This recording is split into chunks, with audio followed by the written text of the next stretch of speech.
Well, when the Fed looks at the health of the economy, one of its metrics we know is a 2% annualized rate of inflation. Right now, we're basically half that number. But what if the main concern should be falling prices and not rising, also known as the dreaded deflation?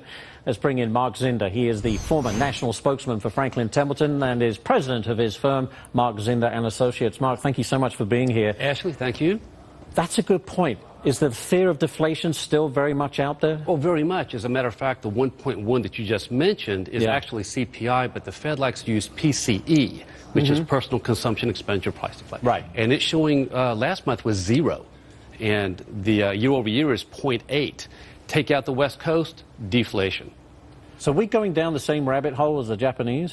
I don't know about that, but the way we need to look at it is deflation, is it as bad as we assume, or is deflation, could it be good?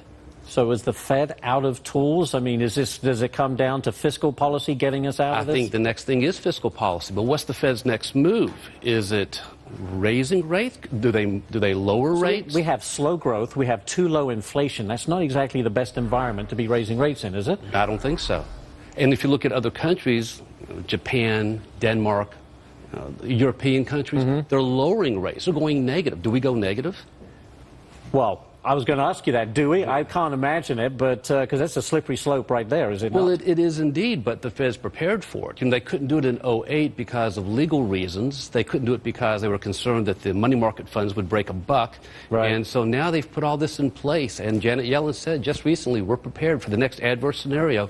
We're prepared to go negative. So from a market point of view, today we're seeing this somewhat relief rally, if you like, 2 days in a row, up very nicely, thanks to the Fed. Right. I mean, how long does this go on? And how do you play it as an investor? Well, that's a very good question, because you can't go back over to the 5,000 years of monetary policy and say, oh, the last time they went negative, we should have done this, right? But you can look at the countries that have gone negative and say, okay, what investments have done well in those countries? Maybe we should think about that in our country as well. So what do you like? Real estate does well in a negative interest rate environment.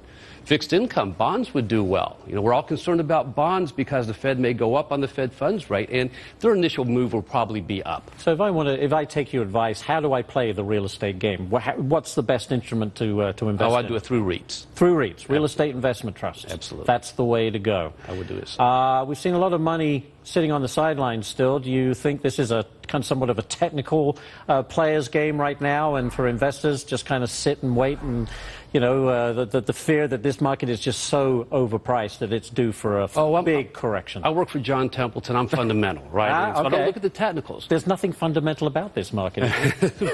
but what I learned was they would look at, Michael Price taught me how to manage money on a single piece of paper.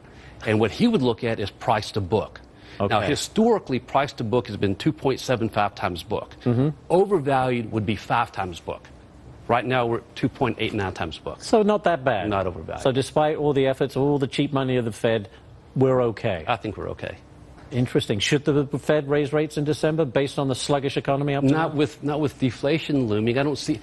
The Fed would raise rates if only there was concern of inflation. I don't see the concern. All right. Fascinating stuff. Mark Zinder. Zinder and Associates, thank you so much for being here. He's here from Nashville. We both love Nashville. We both lived there at the same time.